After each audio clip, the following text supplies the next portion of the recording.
الحمد لله وكفى والصلاة والسلام على من لا نبي بعده.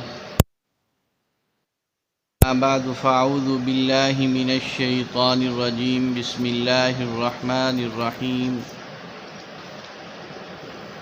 ولا تقولوا لمن يقتل في سبيل الله أموات بل أحياء ولكن لا تشعرون.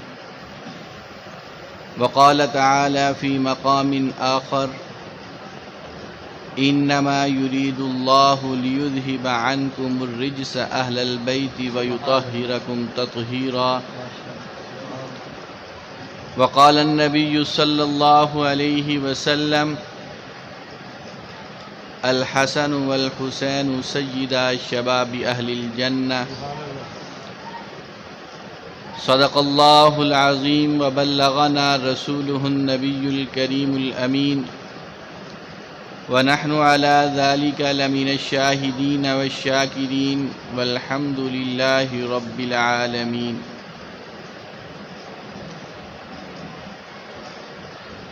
خون سے چراغ دیں کا جلایا حسین نے، خون سے چراغ دیں کا جلایا حسین نے، رسم وفا کو خوب نبھایا حسین نے. خود کو تو ایک بوند پانی بھی نہ مل سکا، کربلا کو خون پلایا حسین نے. ایسی نماز کون پڑھے گا جہاں میں، سجدہ کیا تو پھر سر نہ اٹھایا حسین نے.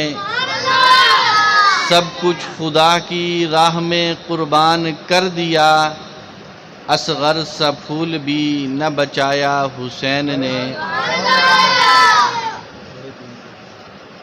پھر آج حق کے لیے جاں فدا کرے کوئی،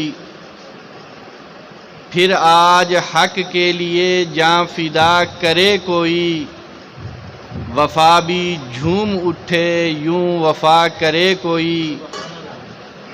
نماز بھی 1400 سال سے ہے انتظار میں، کہ مجھ کو حسین کی طرح ادا کرے کوئی. ہم ان کی نسبت کا تاج رکھتے ہیں، ہم ان کی نسبت کا تاج رکھتے ہیں، زمانے سے الگ اپنی پہچان رکھتے ہیں. وقت کے یزیدو تم ہمیں کیا ڈراؤ گے طاقت سے، ہم حسینی ہیں حسینی مزاج رکھتے ہیں. درود شریف پڑھ لیں. اللہم صلی علی سیدنا و مولانا محمد و آلہ و صحبہ و بارک وسلم. صلی اللہ علی حبیبہ محمد و آلہ وسلم. محترم سامعین، آج آپ حضرات کے سامنے محرم الحرام کے مہینے میں سیدنا حسین ابن علی رضی اللہ تعالی عنہ کے یوم شہادت اور ان کی واقع شہادت کے حوالے سے اسی مسجد میں، اسی گاؤں میں ہمارے محترم حضرت مولانا شاہد صاحب کی وساطت سے آپ حضرات سے دوسری ملاقات ہو رہی ہے. حضرت مولانا شاہد صاحب دامت برکاتہم العالیہ جو اس علاقے میں، اس گاؤں میں دین کی نسبت سے ایک عظیم کام کر رہے ہیں. مدرسہ بنات کا اور بنین کا اور مساجد کی ذمہ داریاں، اور اتنا بڑا یہ گلشن. پچھلی مرتبہ جب حاضری ہوئی تھی تو اس وقت یہ صورتحال نہیں تھی. اللہ تبارک و تعالی ان کی اس محنت کو، کاوش کو، دینی خدمات کو اپنی بارگاہ عالیہ میں قبول و منظور فرمائیں، اور آپ تمام حضرات کو ان کے لیے سبب اور ذریعے کے طور پر ان دینی خدمات کے اندر سب کو قبول و منظور فرمائیں.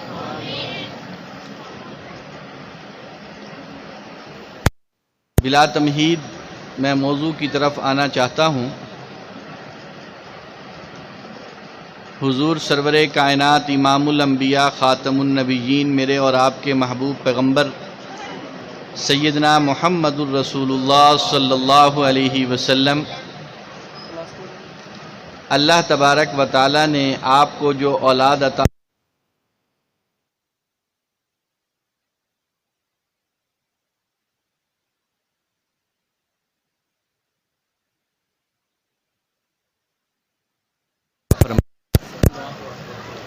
آپ کے ایک بیٹے کا نام قاسم ہے، جس کی نسبت سے حضور علیہ الصلاۃ والسلام کی کنیت ابو القاسم کے نام سے مشہور ہوئی۔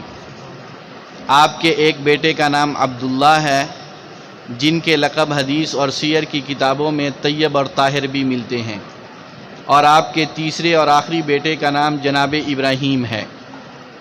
اللہ کی شان یہ کہ اللہ تبارک و تعالی نے ان تینوں بیٹوں کو بچپن میں ہی واپس لے لیا، کوئی بھی جوانی کی عمر تک نہیں پہنچا۔ حضرت قاسم کی وفات بھی ابتدائی عمر میں ہو گئی، حضرت عبداللہ کی وفات بھی ابتدائی عمر میں ہو گئی، اور حضرت ابراہیم جو تھے 17 یا 18 مہینے کی ان کی عمر تھی، مدینہ ان کا انتقال ہوا ہے۔ اور یہی وہ صاحبزادے ہیں کہ جب ان کا انتقال ہوا تو سورج گرہن ہو گیا، دن کے تاریکی چھا گئی اور سورج نظر نہیں آ رہا تھا، اس کی روشنی زمین تک نہیں پہنچ رہی تھی۔ اس زمانے کے لوگوں کا یہ دستور تھا کہ اگر کوئی بڑا آدمی مر جائے یا بڑا آدمی پیدا ہو جائے تو اس موقع کے اوپر چاند یا سورج کو گرہن لگ جاتا ہے، یہ بے نور ہو جایا کرتے ہیں۔ تو اس موقع پر حضرت ابراہیم فوت ہوئے، حضور علیہ الصلاۃ والسلام غمزدہ تھے، آپ کا دل پریشان تھا، آنکھوں میں آنسو تھے، آپ کی زبان کے اوپر صبر کے کلمات تھے، اور صحابہ اکرام میں بھی ایک غم کی کیفیت تھی، اور دوسری طرف سورج گرہن ہو گیا۔ اب لوگوں کا وہ جو زمانہ جاہلیت میں ایک نظریہ چلا آ رہا تھا کہ بڑے آدمی کی موت پر سورج کو گرہن لگ جاتا ہے، وہ بات جو تھی وہ لوگوں کے ذہنوں میں اٹک رہی تھی کہ ابھی حضور کے بیٹے کا انتقال ہوا اور ادھر سورج گرہن ہو گیا۔ لگتا یہ ہے کہ یہ بات بالکل ٹھیک ہے، یہ نظریہ ٹھیک ہے کہ جب کوئی بڑا آدمی مرے یا زندہ ہو پیدا ہو تو اس کے ساتھ سورج گرہن ہو جایا کرتا ہے۔ حضور سرور کائنات صلی اللہ علیہ وسلم کی عادت مبارکہ تھی کہ آپ علیہ الصلاۃ والسلام ہر موقع پر نظریات اور عقائد کی اصلاح پر خاص توجہ دیا کرتے تھے۔ یہ موقع تھا غم کا، یہ موقع تھا صدمے کا، یہ موقع تھا پریشانی کا، ایک دلی کیفیت اور جذبات تھے کہ سارے بیٹے فوت ہو گئے، آخری بیٹا ابراہیم تھا اور یہ بھی اب اللہ کے پاس چلا گیا ہے۔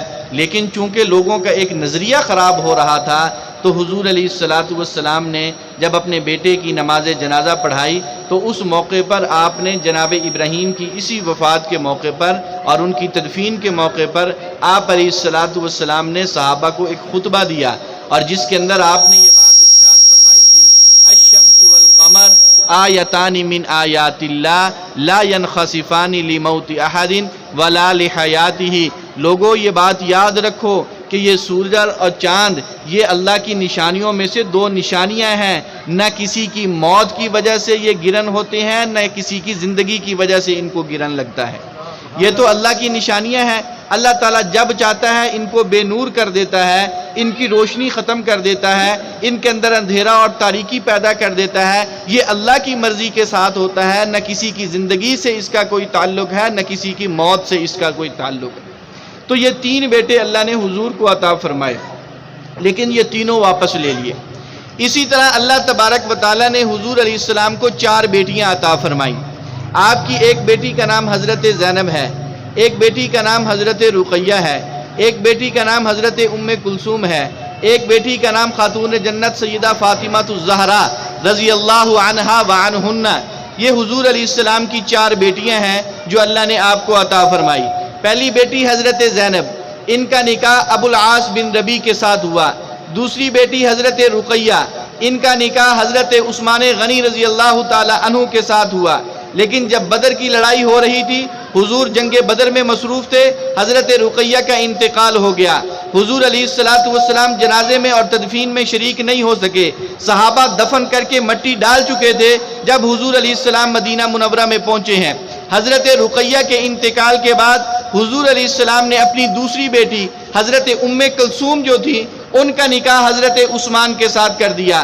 یوں حضرت عثمان کے نکاح میں حضور علیہ السلام کی دو بیٹیاں یکے بعد دیگرے یعنی ایک کے بعد ایک آئی ہیں، اور حضور علیہ السلام حضرت عثمان غنی رضی اللہ تعالیٰ عنہ سے اتنے خوش تھے اور اتنے مطمئن تھے کہ جب حضرت ام کلثوم کو بھی نکاح دے دیا تو آپ نے فرمایا تھا کہ عثمان اگر میری 40 بیٹیاں ہوتی، اور ایک روایت میں الفاظ ہے کہ عثمان اگر میری 100 بیٹیاں ہوتی، اور ایک روایت میں الفاظ ہے حضور نے فرمایا کہ عثمان اگر میری 200 بیٹیاں بھی ہوتی اور ایک کے بعد ایک کا انتقال ہوتا جاتا تو میں ایک ایک کر کے ساری تیرے نکاح میں دے دیتا۔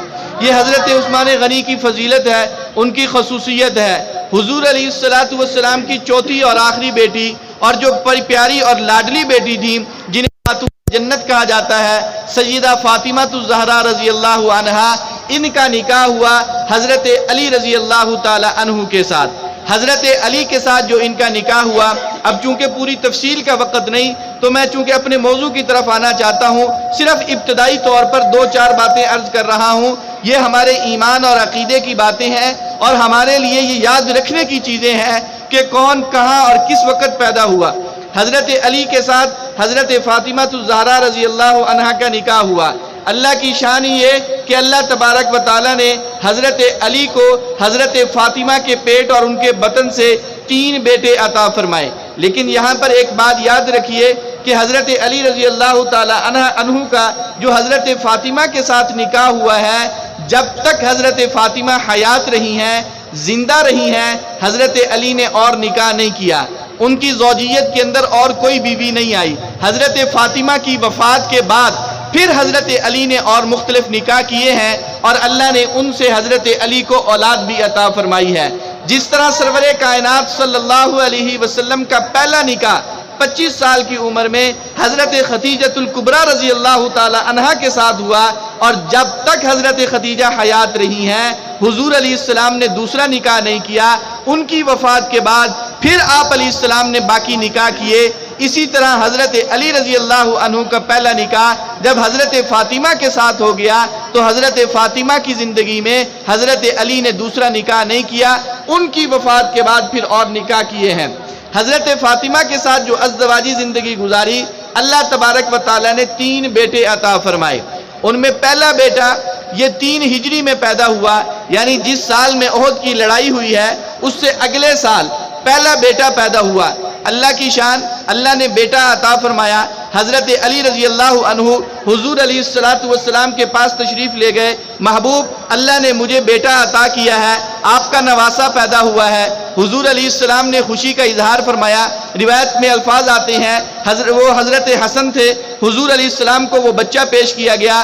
آپ علیہ السلام نے اپنے لعاب مبارک سے گھٹی دی، دائیں کان میں اذان کہی، بائیں کان میں تکبیر کے کلمے کہے، اور پھر آپ نے حضرت علی سے پوچھا کہ علی اس بچے کا نام کیا رکھا ہے؟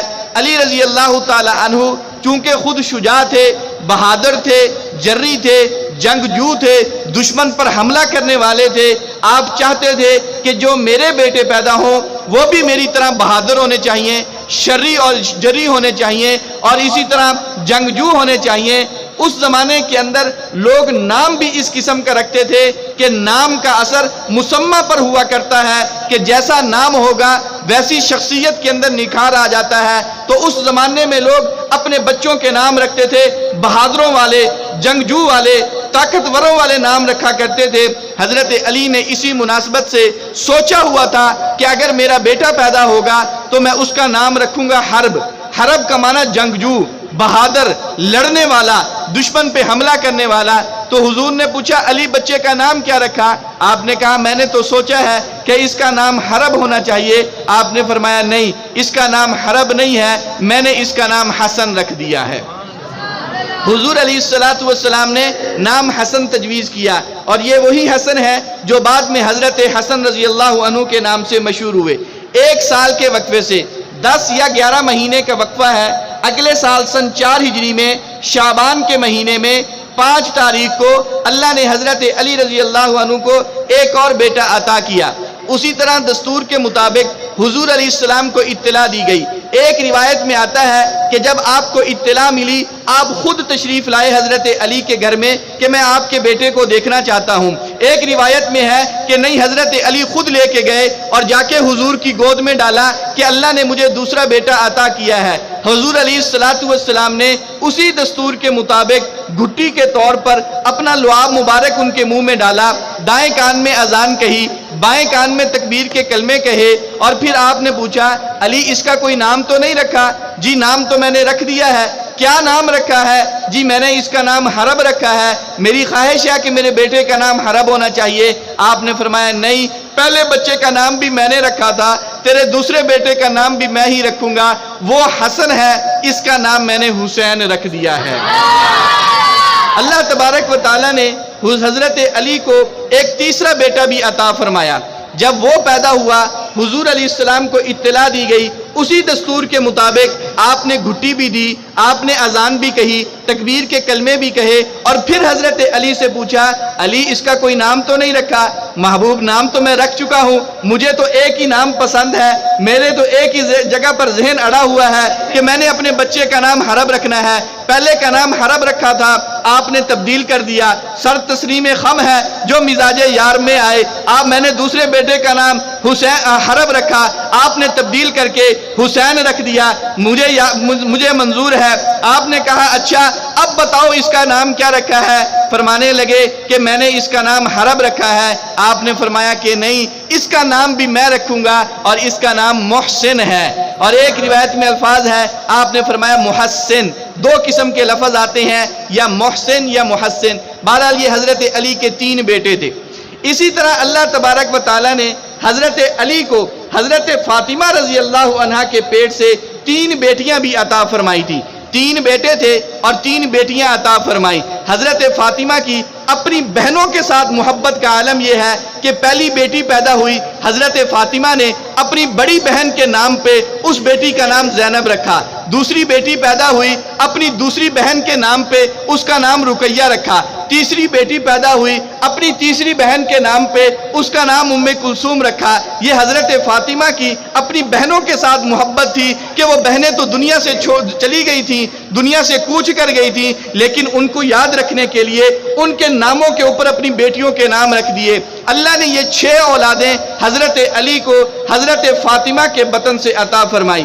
حضرت محسن جو تھے وہ بچپن میں انتقال کر گئے، بہت جلد ان کا انتقال ہو گیا تھا، اسی وجہ سے سیر اور تاریخ کی کتابوں میں نہ ان کا زیادہ تذکرہ ملتا ہے، نہ واقعات ملتے ہیں، نہ فضائل ملتے ہیں، نہ زیادہ مناقب کی باتیں ملتی ہیں۔ حضرت حسن انہوں نے حضور کا زمانہ بھی پایا، انہوں نے حضرت ابو بکر کا زمانہ بھی پایا، انہوں نے حضرت عمر کا زمانہ بھی پایا، حضرت عثمان کا زمانہ بھی پایا، اپنے ابا حضرت علی کا زمانہ بھی پایا، خود 6 مہینے تک خلیفہ بھی رہے ہیں۔ اسی طرح حضرت حسین، ان کا بچپن بھی حضور کی گود میں کھیلا ہے، لڑکپن حضرت ابو بکر کے ساتھ گزرا ہے، جوانی کی ابتدا حضرت عمر کے ساتھ گزری ہے، اور جوانی کی انتہا شباب، عین شباب کا عالم جو تھا وہ حضرت عثمان غنی کا زمانہ تھا۔ پھر انہوں نے اپنے ابا حضرت علی کا زمانہ بھی پایا، بھائی حسن کی حکومت کو بھی دیکھا ہے، حضرت امیر معاویہ کی حکومت اور ان کی خلافت کو بھی دیکھا ہے۔ یہ حضرت حسین رضی اللہ عنہ کی زندگی کا خلاصہ ہے۔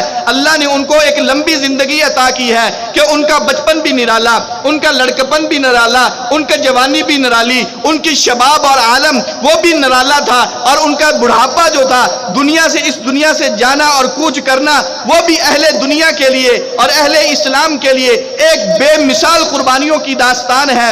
اب اگر ہم بات شروع کریں حضرت حسین رضی اللہ عنہ کے حوالے سے، ان کے بچپن کی بات کریں تو حضور کے ساتھ جو ان کے 6 یا 7 سال گزرے ہیں ان کو بیان کرنے کے لیے 1 گھنٹہ کافی نہیں ہے۔ حضرت ابو بکر کے ساتھ 2 سال کا زمانہ گزرا ہے، بیان کرنے کے لیے ہمارے پاس وقت میں گنجائش نہیں ہے۔ حضرت عمر کے ساتھ 10 سال سے زیادہ کا عرصہ گزرا ہے، ہم اس کو چند لمحوں میں بیان نہیں کر سکتے ہیں۔ حضرت عثمان کے ساتھ ان کی زندگی کے بڑے واقعات آتے ہیں، تھوڑے وقت میں اس کو سمیٹا نہیں جا سکتا ہے۔ حضرت علی کا زمانہ، حضرت حسن کا زمانہ، اس کے بعد ایک طویل زمانہ حضرت امیر معاویہ کا ہے، یہ ساری زندگی حضرت حسین کی زندگی ہے۔ اس میں حضرت حسین رضی اللہ عنہ کے فضائل بھی ہیں، ان کے مناقب بھی ہیں، ان کے واقعات بھی ہیں، ان کی ذہانت کے واقعات، ان کے علم کے واقعات، ان کی سمجھداری کے واقعات، ان کے تدبر کے واقعات، ان کے لڑکپن کے واقعات، ان کی جوانی کے واقعات، ان کی بہادری کے واقعات، ان کے علم اور فضل کے واقعات، ان کے سیاسی اثر و رسوخ کے واقعات، ان کے صحابہ کے ساتھ تعلقات کے واقعات، ان کے اپنے بڑوں کے ساتھ ملنے برتنے کے واقعات، چھوٹوں کے ساتھ محبت اور پیار اور شفقت کے واقعات، غریبوں کی مجلسوں میں بیٹھنے کے واقعات، غریبوں پر اپنا مال نچھاور کرنے کے واقعات، تاریخ اور سیر کی کتابیں سیدنا حسین ابن علی رضی اللہ تعالی عنہ کی زندگی کے ان واقعات سے بھری پڑی ہے، جس کو ہم عام طور پر سنتے اور بیان ہی نہیں کرتے۔ اب یہ ساری چیزیں چونکہ محرم کا مہینہ آتا ہے نا ہمارے ہاں، تو ہم عام طور پر ذکر ہی یہی کرتے ہیں، تو اس میں یہ ساری چیزیں آتی ہیں، آپ کا بچپن بھی آتا ہے، آپ کے فضائل مناقب ساری باتیں ہوتی ہیں۔ میں مختصر وقت میں آپ حضرات کی خدمت میں حضرت حسین رضی اللہ عنہ کا جو شہادت کا واقعہ ہے، کس انداز میں گئے ہیں، کب گئے ہیں اور کن وجوہات کی بنیاد پر گئے ہیں اور وہاں کیا واقعات پیش آئے ہیں، یہ تاریخ کا ایسا باب ہے کہ آج تک اس کو صحیح طور پر بیان نہیں کیا گیا، صحیح طور پر بیان نہیں کیا گیا، اور اس میں ہمارے لیے بڑے بڑے سبق ہیں، بڑے اہم ترین سبق ہیں۔ پورا واقعہ یہ پوری ایک کتاب ہے، پوری ایک تفصیل ہے، ایک باب ہے حضرت حسین رضی اللہ عنہ کی زندگی کا۔ بظاہر تو یوں لگتا ہے کہ 3 ذی الحج سے لے کر 10 محرم تک 1 مہینہ اور 6 یا 7 دن ہیں، لیکن اگر دیکھا جائے تو اس کے اندر پوری زندگیاں سمو دی گئی ہیں اس واقعے کے اندر۔ اور یہ واقعہ جو پیش آیا ہے، اس سے ہمیں سبق کیا ملتا ہے، مختصر وقت میں تھوڑے تھوڑے اشارے آپ کی خدمت میں عرض کرنا چاہتا ہوں، اور اس کے بعد نتیجے کے طور پر چند باتیں آپ کی خدمت میں عرض کر دوں۔ یہ بات یاد رہے، حضور سرور کائنات صلی اللہ علیہ وسلم جب اس دنیا سے تشریف لے گئے تو آپ نے اپنے بعد کسی کو خلیفۃ المسلمین نامزد نہیں کیا تھا، نام لے کے نہیں کہا تھا کہ میرے بعد خلیفہ یہ ہوگا، امیر المومنین یہ ہوگا۔ کچھ نشانیاں بتائی تھیں جس سے لوگ سمجھ گئے تھے کہ حضور کے بعد اگر یہاں کوئی آ سکتا ہے تو ابو بکر ہی آ سکتا ہے اور کوئی نہیں آ سکتا۔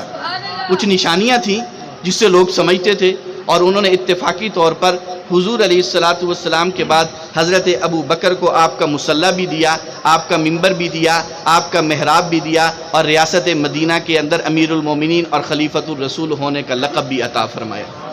حضرت صدیق اکبر نے جب اپنا دور خلافت گزار لیا، آپ دنیا سے جا رہے تھے، آپ نے حضرت عمر کو اپنا جانشین نامزد کیا، لیکن یہ بات یاد رہے کہ حضرت عمر کو جو آپ نے جانشین نامزد کیا تھا تو حضرت عمر آپ کے بیٹے نہیں ہیں، آپ کے خاندان کے نہیں ہیں، آپ کی قوم کے نہیں ہیں، آپ کے قبیلے کے نہیں ہیں، آپ کے رشتہ دار نہیں ہیں، ان کا خاندان ہی اور ہے، قبیلہ اور ہے، قوم اور ہے، کوئی قریبی رشتہ داری نہیں ہے کہ آدمی یہ سوچے کہ یہ جی انہوں نے اپنے رشتہ دار کو نواز دیا، اپنے بیٹے کو نواز دیا، اپنی قوم کے بندے کو نواز دیا۔ ایسی بات نہیں تھی، انہوں نے نامزد کیا ہے، ایک غیر قوم کے آدمی کو نامزد کیا ہے، اور نامزد بھی اسے کیا کہ جس کو بعد والوں نے سب نے قبول کر لیا کہ یہ اس منصب کے بالکل لائق ہے، کسی نے کوئی اختلاف نہیں کیا۔ یہ حضرت ابو بکر کا طریقہ تھا۔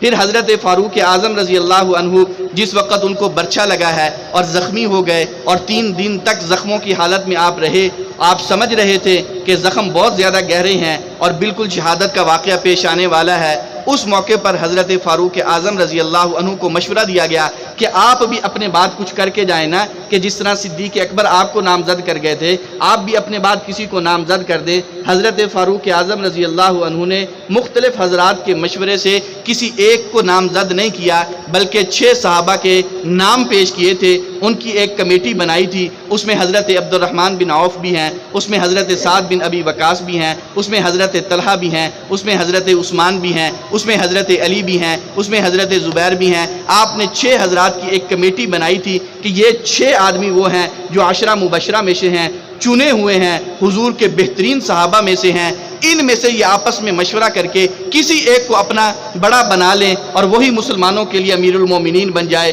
آپ نے یہ 6 آدمی نام پیش کیے تھے، بعد میں جب مشورہ ہوا سب کا اتفاق حضرت عثمان غنی کے نام پر ہو گیا، حضرت عثمان غنی کو امیر المومنین نامزد کر لیا گیا۔ حضرت عثمان غنی نے اپنا جو زمانہ تھا وہ گزارا اور پھر آپ کی شہادت بھی ہو گئی، اور بلوائیوں کی وجہ سے آپ کی شہادت ہوئی تھی، انہوں نے سازش کی تھی، حملہ کیا تھا، آپ کی شہادت کا بڑا دردناک واقعہ پیش آیا تھا۔ اب مدینہ منورہ میں سیدنا علی رضی اللہ تعالی عنہ موجود تھے، اب سب کی نگاہیں وہ حضرت علی پر تھیں کہ حضرت علی ہی اس منصب کے لائق ہیں، اور انہوں نے خلافت کا اعلان بھی کر دیا، اور مدینہ اور ارد گرد کے جتنے مسلمان تھے انہوں نے حضرت علی رضی اللہ تعالی عنہ کو خلیفہ تسلیم کر لیا۔ لیکن اس موقع پر حضرت امیر معاویہ رضی اللہ عنہ کا تھوڑا سا اختلاف حضرت علی سے اس بات پر ہوا تھا کہ آپ عثمان کے قاتلوں کا بدلہ پہلے لیں، خلافت بعد میں قائم کریں۔ علی چاہتے تھے کہ نہیں، پہلے حکومت قائم ہوگی، بعد میں بدلہ بھی لے لیا جائے گا۔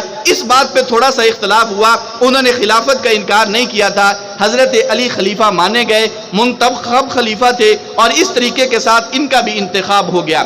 حضرت علی رضی اللہ عنہ جب شہید ہوئے تو اس کے بعد حضرت حسن رضی اللہ تعالی عنہ جب خلافت پر آئے ہیں، اب مسلمانوں میں دو جماعتیں بن گئی۔ ایک جماعت وہ تھی جو حضرت حسن کے ساتھ ہے، دوسری جماعت وہ شام اور عراق کے علاقے میں لوگ تھے، وہ حضرت امیر معاویہ کے ساتھ تھے۔ حضرت حسن رضی اللہ عنہ نے 6 مہینے تک حکومت کو سنبھالا، لیکن پھر اس کے بعد آپ نے حضرت امیر معاویہ کے ساتھ صلح کی، اور پوری اسلامی ریاست جو تھی، جو اس وقت 44 لاکھ مربع میل پر پھیلی ہوئی تھی، وہ ساری کی ساری حضرت امیر معاویہ کے حوالے کر دی، اور ان کو خلیفہ اور امیر المومنین تسلیم کر لیا۔ اور حضرت امیر معاویہ نے وہ سیاست کا ایسا بہترین دور گزارا ہے کہ دنیا کی سیاست کے اندر ایک بہترین رہنمائی کے طور پر ہے کہ انہوں نے پھر اپنے دور حکومت کے اندر اسلامی جو رقبہ تھا اس کو پھیلایا، اور جس وقت حضرت امیر معاویہ رضی اللہ عنہ اس دنیا سے جا رہے تھے، 64,65,000 مربع میل پر اسلامی حکومت کا پرچم لہرا رہا تھا۔ اب یہاں تک تو یہ معاملات اسی طرح چلتے آ رہے ہیں۔ حضرت امیر معاویہ رضی اللہ عنہ کی وفات کے بعد، بلکہ ان کی زندگی میں کچھ لوگوں نے انہیں مشورہ دیا کہ آپ تجویز کریں، کسی کو نامزد کریں، اور وہ چاہتے تھے کچھ حضرات کے مشورے سے کہ میرا بیٹا یزید وہ تخت نشین ہو جائے۔ اس کو آپ نے ولی عہد بھی بنا دیا۔ لیکن جب حضرت امیر معاویہ کی وفات ہو گئی اور یزید تخت نشین ہو گیا، اور اس نے عام اعلان کیا کہ میں تخت نشین ہوں اور خلافت میری ہے، میرے ہاتھ پہ بیعت کرو، جو اس زمانے کا دستور اور طریقہ تھا۔ شام والوں نے بیعت کر لی، عراق والوں نے بیعت کر لی، کوفے والوں نے بیعت کر لی، بصرے والوں نے بیعت کر لی۔ کی یا نہیں کی یہ ایک علیحدہ موضوع ہے، لیکن بتایا یہ گیا، لوگوں کے اندر مشہور یہ کیا گیا کہ ان حضرات نے بیعت کر لی ہے۔ لیکن سب سے بڑا مسئلہ یہ تھا کہ اسلام کا سب سے بڑا مرکز یا وہ مدینہ ہے یا وہ مکہ مکرمہ ہے۔ جب تک مدینے والے نہیں مانیں گے، باقیوں کے ماننے کا کیا اعتبار؟ جب تک مکے والے نہیں مانیں گے، اس وقت تک باقیوں کے ماننے کا کیا اعتبار؟ اور مدینے والوں کی نگاہیں بھی چند حضرات کے اوپر تھیں کہ ان کو دیکھیں گے کہ یہ اس کی خلافت کو تسلیم کرتے ہیں یا نہیں کرتے ہیں۔ ان میں ایک تھے حضرت عمر کے بیٹے جناب عبداللہ بن عمر، جو بڑے پائے کے صحابی تھے۔ لوگوں کی نگاہیں ان پر تھی کہ اس موقع پر عبداللہ بن عمر کیا فیصلہ کرتے ہیں۔ حضرت زبیر کے بیٹے عبداللہ بن زبیر بڑے پائے کے صحابی تھے، لوگوں کی نگاہیں ان کے اوپر تھی کہ وہ کیا فیصلہ کرتے ہیں۔ حضرت عباس کے بیٹے عبداللہ ابن عباس جلیل القدر صحابی تھے، لوگوں کی نگاہیں ان پر تھی کہ وہ کیا فیصلہ کرتے ہیں۔ اسی طرح حضور علیہ السلام کے نواسے اور سادات کے خاندان کے سربراہ اس وقت جو موجود تھے، سیدنا حسین ابن علی رضی اللہ عنہ، لوگوں کی نگاہوں کا مرکز یہ حضرات تھے کہ ان کا فیصلہ کیا ہوتا ہے، یہ کس کو تسلیم کرتے ہیں۔ اگر یہ تسلیم کریں گے ہم بھی تسلیم کر لیں گے، اگر یہ نہیں مانتے ہیں ہم اس کو کیوں تسلیم کریں۔ جب بات ان پر آ گئی، اب یزید نے وہاں شام کے علاقے میں اپنی خلافت کا اعلان کیا، وہاں سے ایک کاسد کو کس خط دے کے بھیجا اور کہا کہ جاؤ مدینے کے والی اور گورنر کے پاس اور اس کو جا کے کہو کہ اہل مدینہ کو اکٹھا کرے اور ان سے میرے ہاتھ پہ بیعت لے۔ جب وہاں پر خط پہنچا، اب وہاں پر جو والی موجود تھا وہ وہاں کے حالات کو جانتا تھا کہ عام مسلمان وہ دیکھیں گے عبداللہ بن زبیر کو، وہ دیکھیں گے عبداللہ بن عباس کو، وہ دیکھیں گے حسین ابن علی کو، وہ دیکھیں گے عبداللہ ابن عمر کو، پہلے ان سے مشورہ کرنا چاہیے، ان کو اعتماد میں لینا چاہیے، ان کو اپنی مٹھی میں لینا چاہیے، اس کے بعد پھر جو ہوگا دیکھا جائے گا۔ جب انہوں نے ان کو بلایا، وہاں پر یہ سارے حضرات جمع ہوئے، حضرت حسین ابن علی کہنے لگے ہم اس کی خلافت کو ماننے کے لیے تیار نہیں ہیں۔ عبداللہ بن زبیر کہنے لگے ہم اس کی خلافت کو تسلیم کرنے کے لیے تیار نہیں ہیں۔ عبداللہ بن عمر کہنے لگے میں بھی ان کی خلافت کو تسلیم نہیں کرتا ہوں۔ ان سب نے انکار کر دیا، وہاں سے اٹھ کے باہر آ گئے۔ مدینہ کے اندر بات پھیل گئی ہے کہ ہماری نگاہوں کے جو محور اور مرکز تھے، جن کے پیچھے ہم نے لگنا تھا، انہوں نے تو یزید ابن معاویہ کی خلافت کا انکار کر دیا ہے۔ جب یہ انکار کر رہے ہیں، ہم اس کی خلافت کو تسلیم نہیں کریں گے۔ اب یہاں پر بات آگے بڑھنا شروع ہو گئی، لیکن ان کے اندر جو عبداللہ بن عمر تھے وہ صرف اپنی ذات تک محدود رہے، جو عبداللہ بن زبیر تھے وہ لوگوں کے اندر تھوڑے مشہور ہو گئے، عبداللہ بن عباس تھے وہ بھی اپنی ذات تک محدود رہے۔ اب باقی صرف دو آدمی بچ گئے، ایک طرف حسین ابن علی ہیں اور ان کے پیچھے پورا خاندان نبوت ہے، آل رسول ہے، ان کا اپنا پورا قوم اور قبیلہ ہے۔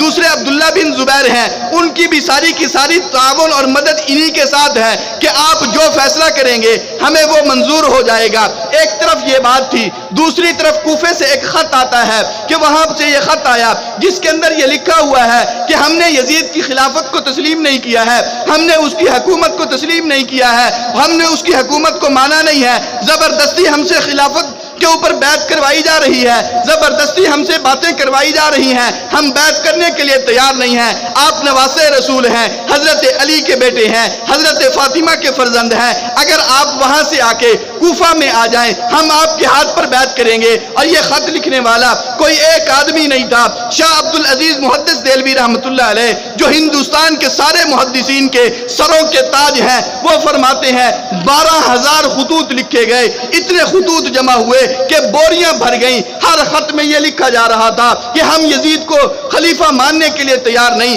آپ آئیں ہم آپ کے ہاتھ پہ بیعت کریں گے۔ حضرت حسین ابن علی نے تیاری کی کہ مجھے وہاں جانا چاہیے، وہاں ضرورت ہے، ان کو ساتھ ملاؤں گا، حکومت قائم کروں گا، اس حکومت کے اندر دین کا نفاذ کروں گا، شریعت کا نفاذ کروں گا، قرآن و سنت کو نافذ کروں گا۔ یزید کیا کرتا ہے کیا نہیں کرتا ہمیں اس سے کوئی بحث نہیں ہے۔ حضرت حسین ابن علی جس وقت کوفہ جانے لگے، عبداللہ بن زبیر سامنے آ گئے، آپ وہاں نہ جائیں، آپ کو خطرات ہو سکتے ہیں۔ عبداللہ بن عباس آ گئے، آپ مدینہ چھوڑ کے نہ جائیں، وہاں آپ کو خطرات ہو سکتے ہیں۔ عبداللہ بن عمر آ گئے، حضرت آپ یہاں پہ رہیں، یہاں آپ محفوظ ہیں، انہوں نے تو آپ کے والد سے غداری کی تھی، وہ کہاں آپ کو تحفظ فراہم کریں گے۔ حضرت حسین کہنے لگے وہ بلا رہے ہیں، اتنی محبت سے بلا رہے ہیں، خط پہ خط لکھ کے بلا رہے ہیں، اتنی چاہت سے بلا رہے ہیں، مجھے ضرور جانا چاہیے، وہ مسلمان ہیں، اگر میں ان کی فریاد پہ نہیں جاؤں گا پھر ان کی فریاد پہ لبیک کون کہے گا۔ میں حضور کا نواسہ ہوں، ان کے دین اور ایمان کو بچانے کے لیے اگر وہ مجھے بلا رہے ہیں تو میرا تقاضا ہے مجھے مدینہ چھوڑنا پڑے میں چھوڑ دوں گا، یہاں کے حضور کا پڑوس چھوڑنا پڑے میں چھوڑ دوں گا، مسجد نبوی کی نمازیں چھوڑنی پڑے میں چھوڑ دوں گا، بقیع کا قبرستان چھوڑنا پڑے میں چھوڑ دوں گا۔ میرے دوستو یہ بہت بڑی قربانی ہے، میں اور آپ اس بات کو نہیں سمجھتے ہیں۔ ہم تو یہ کہتے ہیں کہ یا اللہ ہمیں مدینہ دکھا دے، ہمیں روزہ دکھا دے، ہمیں مسجد نبوی کی نمازیں پڑھا دے، ہمارے ساری زندگی کے اندر ایک دن کے لیے مسجد نبوی میں نماز پڑھنے کی توفیق مل جائے، ہم کہتے ہیں ہمارے لیے سب سے بڑی سعادت یہ ہے۔ لیکن حسین تیری عظمت کو سلام پیش کروں، تم کوفے میں جا رہے ہو، کربلا کی وادی میں جا رہے ہو، غاروں کے پاس جا رہے ہو، مدینہ چھوڑ کے جا رہے ہو، حضور کا پڑوس چھوڑ کے جا رہے ہو، رشتہ دار چھوڑ کے جا رہے ہو، صحابہ کی جماعت چھوڑ کے جا رہے ہو، بقیع کا قبرستان چھوڑ کے جا رہے ہو، احد کی یادیں چھوڑ کے جا رہے ہو، جن گلیوں میں آپ کا بچپن کھیلا ہے آپ ان کو چھوڑ کے جا رہے ہو۔ یہ ساری چیزیں ایسی نہیں چھوڑی جاتی، اس کے پیچھے کوئی مقصد تھا، ایک نظریہ تھا، ایک عقیدہ تھا، اور وہ نظریہ یہ تھا کہ حضور کا دین بچنا چاہیے۔ مدینہ قربان ہوتا ہے کر دوں گا، یہاں کی گلیاں قربان ہوتی ہیں کر دوں گا، لیکن نانے کا دین محفوظ رہنا چاہیے، اس کے لیے کربلا کی گلیوں میں جانا پڑے مجھے برداشت ہے۔ حضرت حسین ابن علی رضی اللہ عنہ نے پوری تیاری کر لی اور وہاں سے تیاری کر کے آپ نے کہا کہ میں مکہ مکرمہ جاتا ہوں، وہاں بھی تو مسلمان رہتے ہیں، ان سے بھی صلاح مشورہ کروں گا، وہ اس بارے میں کیا کہتے ہیں۔ آپ نے تیاری کی اور مکہ مکرمہ پہنچ گئے۔ جب آپ مکہ پہنچے وہاں کے مسلمانوں سے مشورہ کیا مجھے کیا کرنا چاہیے، وہاں پر بھی بہت سے حضرات جمع تھے، سب نے اپنے خدشات کا اظہار کیا۔ کہ ہمیں ان پر اعتماد نہیں ہے۔ حضرت علی کے ساتھ جو کچھ انہوں نے کیا ہے اس کی وجہ سے ہم ان کے خطوط پر اعتماد نہیں کر سکتے، ان کی باتوں پر اعتماد نہیں کر سکتے۔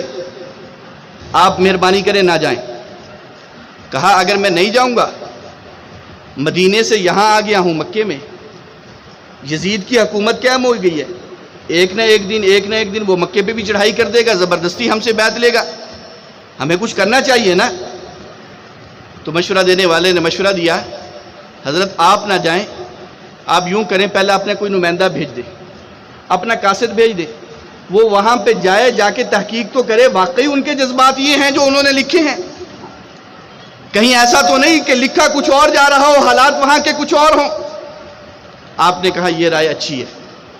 آپ نے حضرت عقیل کے بیٹے مسلم بن عقیل کو روانہ کیا کہ جاؤ جا کے وہاں کے معروضی حالات دیکھو، پھر مجھے بتاؤ، اگر ضرورت ہوئی تو میں ضرور آؤں گا، اور اگر ضرورت نہیں ہے، وہ پہلے سے بیعت کر کے بیٹھے ہوئے ہیں اور ہم سے کوئی غداری کرنا چاہتے ہیں تو مجھے جانے کی ضرورت نہیں ہے۔ حضرت مسلم بن عقیل گئے، جب کوفہ میں پہنچے، حضرت مسلم بن عقیل نے کوفہ والوں کو حضرت حسین ابن علی کا خط دکھایا کہ دیکھو میں آنا چاہتا ہوں، تمہارے خطوط کی بنیاد پہ آنا چاہتا ہوں، تمہاری دعوت پر آنا چاہتا ہوں، تمہارے بلانے پہ آنا چاہتا ہوں، جو حسین ابن علی کے ہاتھ پر بیعت کرنا چاہتے ہیں آج پہلے آئیں مسلم بن عقیل کے ہاتھ پہ بیعت کریں۔ یہ بیعت حضرت حسین کے ہاتھ پہ بیعت سمجھی جائے گی۔ حضرت مسلم بن عقیل 2-3 دن وہاں پر رہے، 3 دنوں کے اندر 18,000 لوگوں نے آپ کے ہاتھ پہ بیعت کی، اور روز بڑھتے جا رہے ہیں، حتیٰ کہ ایک وقت ایسا بھی آیا کہ 40,000 کا مجمع اکٹھا ہو گیا۔ مسلم بن عقیل کہنے لگے کہ یہ تو سارے کے سارے وہ ہیں جو محبت کرنے والے ہیں، اچھے جذبات والے ہیں۔ حضرت مسلم بن عقیل نے خط لکھ دیا، جی یہاں کے حالات بالکل ٹھیک ہیں، یہ دل و جان سے آپ پر فدا ہیں، واقعی یہ اس کی حکومت سے تنگ ہیں اور یہ آپ کو یہاں اپنا مقتدا اور بڑا بنانا چاہتے ہیں۔ یہاں سے خط روانہ ہو گیا مکہ مکرمہ کی طرف۔ اللہ کی شان، اس وقت کوفہ کا گورنر تھا نعمان بن بشیر، اس کا نام تھا، خاندان نبوت سے بڑا پیار کرنے والا تھا۔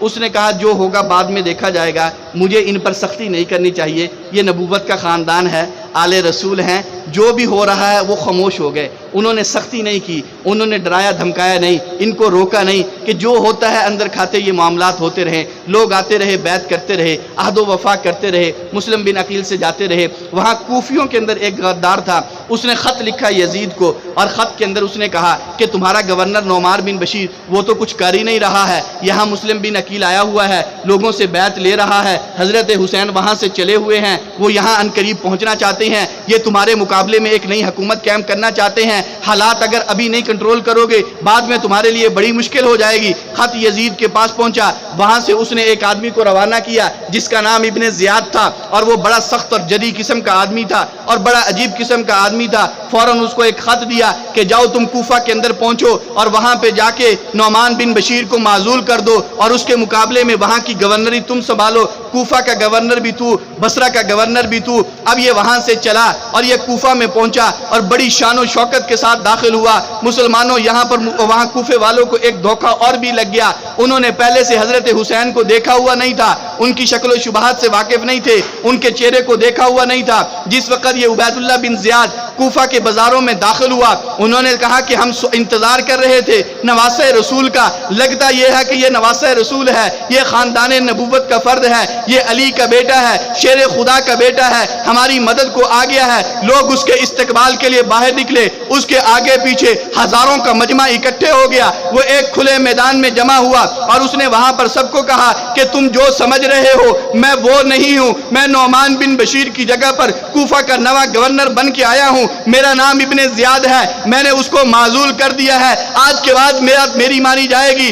یاد رکھو جس نے بھی مسلم بن عقیل سے ملاقات کی، جو اس کے پاس گیا، اس کی خیر نہیں، نہ اس کا مال محفوظ، نہ اس کی عزت محفوظ، نہ اس کی جان محفوظ، لوگوں کو دھمکیاں دینا شروع کر دی۔ حضرت مسلم بن عقیل کو پتا چلا، آپ ایک جگہ پہ کھڑے ہوئے، جب آپ کھڑے ہوئے وہاں کے ارد گرد کے محلے اور گلیاں ساری کی ساری لوگوں کے سر ہی سر نظر آ رہے تھے۔ روایات میں ہے کہ 40,000 کا مجمع تھا، اور جو حضرت مسلم بن عقیل کی ایک پکار پر وہاں پر جمع ہو گیا تھا۔ لیکن جب ان کو کسی نے بتایا نا کہ ابن زیاد یہاں گورنر بن کے آ گیا ہے اور اس نے ان پر سختی کرنا شروع کر دی ہے، اسی مجمع میں سے لوگ نکلنا شروع ہو گئے۔ نکلتے نکلتے نکلتے نکلتے کہاں ایک ہی مجلس کے اندر 40,000 کا مجمع تھا، اور کہاں حضرت مسلم بن عقیل کے ساتھ صرف 30 آدمی بچ گئے، 30 آدمی بچے۔ اور پھر وہ وقت بھی دیکھا کہ حضرت مسلم بن عقیل جب مغرب کی نماز پڑھنے کے لیے کھڑے ہوئے، ان کے پیچھے صرف 3 آدمی بچے ہوئے تھے، اور نماز پڑھ کے دیکھا تو 3 میں سے کوئی ایک نہیں تھا، اکیلے نماز پڑھ رہے تھے۔ مسلم بن عقیل سمجھ گئے کہ انہوں نے دھوکہ کیا ہے، غداری کی ہے، یہ سارے کے سارے پھر گئے ہیں۔ حضرت مسلم بن عقیل وہاں سے چلے ہیں، حضرت ہانی کے گھر پہ تشریف لے گئے کہ وہاں پہ جاؤں گا، جا کے وہاں پہ پناہ حاصل کروں گا۔ آپ وہاں پہ پناہ حاصل کی، لیکن سختی ہوتی رہی، دباؤ بڑھتا رہا، مخبریاں ہوتی رہیں، ایک گھر سے دوسرے گھر، دوسرے سے تیسرے گھر، حتیٰ کہ شام کا وقت ہے، پیاس لگی ہوئی ہے، زخموں سے چور و چور ہیں، چھپتے چھپاتے ہوئے ایک دروازے پہ جا کے بیٹھ گئے۔ ایک بڑھیا عورت، اس نے دروازہ کھولا، دروازہ کھول کے دیکھتی ہے کہ ایک نوجوان ہے دروازے پہ بیٹھا ہوا ہے۔ اس کو کہنے لگی کون ہے، یہاں کیوں بیٹھا ہے؟ وہ کہنے لگے اماں تھوڑا سا پانی پلا دے۔ وہ گھر گئی، ایک کٹورے میں پانی لائی، مسلم بن عقیل نے پانی پیا، کٹورا واپس کر دیا۔ ماں کہنے لگی اب تو اٹھ کے چلا جا، ہمارے دروازے پہ کیوں بیٹھا ہے؟ آپ خاموشی سے بیٹھے رہے، پھر کہا جاتا کیوں نہیں ہے، پھر بھی آپ بیٹھے رہے۔ تیسری مرتبہ جب سختی سے اٹھانے کی کوشش کی، آپ نے کہا اماں میرے چہرے کو دیکھتی نہیں ہے، میں عقیل کا بیٹا، خاندان نبوت کا فرد، حسین کے چچے کا بیٹا مسلم بن عقیل ہوں، اور مکہ کوفہ کی گلیوں میں در بدر بھٹک رہا ہوں، اور مجھے کوئی پناہ دینے کے لیے تیار نہیں۔ وہ بڑھیا ماں کا جذبہ کتنا سلامت تھا،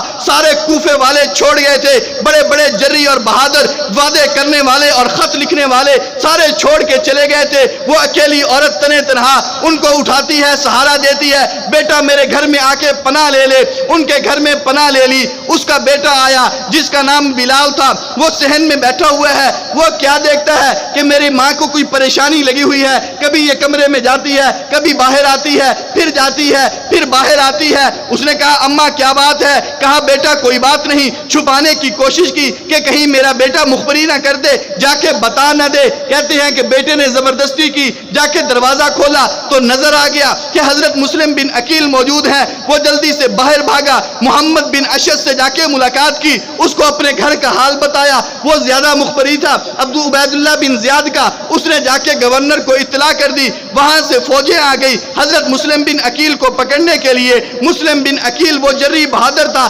70 آدمیوں کا اکیلا تنے تنہا مقابلہ کیا کرتا تھا۔ جب تک آپ میں ہمت تھی آپ ان کا مقابلہ کرتے رہے، تلوار چلاتے رہے، ان کی گردنیں اڑاتے رہے، دل آخر زخموں سے چور ہو کے گر گئے۔ آپ کو گرفتار کر لیا گیا۔ وہ خاتون جس نے آپ کو پناہ دی تھی اس کو اتنا عبرتناک سزا دی کہ لوگوں نے اس کو پکڑ کے اس کی چھت پہ لے گئے اور وہاں سے نیچے گرا دیا گیا، تاکہ پتہ چل جائے کہ جو مسلم بن عقیل کو پناہ دے گا، خاندان نبوت کو پناہ دے گا، اس کا حشر کوفے کے اندر یہ کیا جائے گا، لوگوں میں رعب بیٹھ جائے، دبدبا بیٹھ جائے۔ حضرت مسلم بن عقیل کو گرفتار کر کے ابن زیاد کے پاس پہنچا دیا گیا۔ اس نے کہا بات سیدھی سی ہے، میں تجھے قتل کروں گا، کوئی آخری خواہش ہے تو بتا دے۔ حضرت مسلم بن عقیل کہنے لگے میری کوئی خواہش نہیں ہے، بس ایک خواہش ہے، میں ایک رکہ لکھنا چاہتا ہوں اور تو مجھے یہ ضمانت دے میں رکہ لکھ کے کسی کے حوالے کروں اور وہ رکہ میرا حسین ابن علی کو پہنچا دے۔ اس نے کہا یہ کام میں کر سکتا ہوں۔ حضرت مسلم بن عقیل نے رکہ لکھا، اس میں آپ نے لکھ دیا حالات بدل چکے ہیں، لوگ تبدیل ہو گئے ہیں، نظریہ اور عقیدہ بدل گیا ہے، ابن زیاد کی حکومت آ چکی ہے اور یہ سارے کے سارے اس کے تابع فرمان ہو چکے ہیں، کوئی آپ کے ہاتھ پر بیعت کرنے کے لیے تیار نہیں، میں تو اپنی جان اپنے رب کے سپرد کر رہا ہوں، لیکن میرے بھائی آپ خیال کرنا، آپ یہاں نہ آنا، ان غداروں میں نہ آنا، یہ آپ سے بھی غداری کریں گے اور آپ کے خاندان سے بھی غداری کریں گے۔ کہتے ہیں کہ حضرت مسلم بن عقیل شہید ہو گئے، قاصد روانہ ہو گیا۔ ذی الحج کی 3 تاریخ تھی جس دن یہ شہید ہو رہے ہیں، اور ذی الحج کی 3 تاریخ تھی جب حضرت حسین مکہ سے کوفہ کی طرف چل رہے ہیں، کیونکہ پہلا خط پہنچ چکا تھا، اب آپ آ رہے ہیں۔ راستے میں وہ خط ملا جس کے اندر یہ بتایا گیا کہ انہوں نے غداری کی ہے، حضرت مسلم بن عقیل شہید ہو چکے ہیں۔ اب حضرت حسین رضی اللہ تعالیٰ عنہ نے اپنے جو ساتھ قافلے والے تھے ان سے خطاب کیا. اس میں آپ نے کہا دیکھو ہم جس مقصد کے لیے جا رہے تھے وہ مقصد پورا ہوتا ہوا نظر نہیں آ رہا. حضرت مسلم شہید ہو چکے ہیں. اب مجھے مشورہ دو کہ کیا کرنا چاہیے. کچھ لوگ تھے انہوں نے کہا جی واپس چلے جاتے ہیں. لیکن حضرت مسلم کے جو بیٹے تھے عقیل، ان کے جو بیٹے تھے وہ کہنے لگے نہیں، ہم اپنے باپ کا بدلہ لیے بغیر واپس نہیں جائیں گے، ہم تو آگے جائیں گے، ہم ان کا قصاص لیں گے، ان کا بدلہ لیں گے. حضرت حسین ابن علی رضی اللہ عنہ نے قافلے والوں کو کہا کہ یاد رکھو اگر میرے بھتیجے اپنے باپ کا بدلہ لینا چاہتے ہیں تو میں اپنے بھتیجوں کو اکیلا نہیں چھوڑوں گا، میں بھی ان کے ساتھ جاؤں گا. بہادر کے بیٹے تھے، بہادری تھی. بے شک شہزادے تھے، ناز و نام میں پلے تھے، لیکن جرت اور بہادری تو والد کی طرف سے ملی ہوئی تھی. نے کہا میں اس کا بیٹا ہوں جس کو جو کہا کرتا تھا کہ میری ماں نے میرا نام حیدر رکھا ہے، میں اس کا بیٹا ہوں، میں اپنے بھتیجوں کو اکیلا کیسے چھوڑ سکتا ہوں. ہاں جو جانا چاہتے ہیں وہ واپس چلے جائیں. حضرت حسین نے جب یہ کہا نا تو قافلے میں سے ایک آدمی بھی واپس نہیں گیا. انہوں نے کہا ہم آپ کے ساتھ آگے جائیں گے. راستے میں ایک شاعر ملا، فرزدق اس کا نام تھا، بڑا عربی کا مشہور شاعر تھا. اس نے بھی سارے حالات بتائے کہ آگے خطرات ہی خطرات ہیں، پریشانیاں ہی پریشانیاں، نہ جائیں. آپ نے کہا نہیں، اب ارادہ کر لیا تو جا کے رہیں گے، جو ہوگا دیکھی جائے گی. چلتے ہوئے کوفہ کے قریب پہنچے. ابن زیاد کو پتہ چلا کہ خاندان نبوت کا لشکر حضرت حسین ابن علی کی قیادت میں آ گیا. اور وہ لشکر بھی کیا تھا، اس میں بچے بھی تھے، اس میں عورتیں بھی تھیں، اور کل 72 افراد ہیں. 30 سواریوں پر ہیں اور 42 جو ہیں وہ پیدل چل رہے ہیں.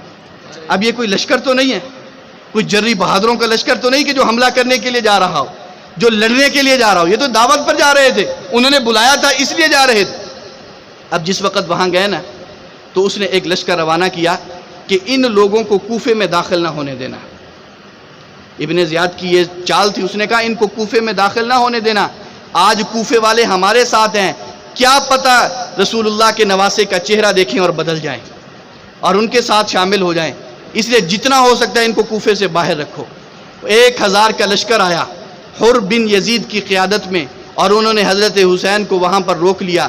10 میل کے فاصلے پر کربلا کے مقام پر انہوں نے ان کو روک لیا، اور انہوں نے سختی کوئی نہیں کی، بس روک کے رکھا کہ ہمیں حکم یہی ہے.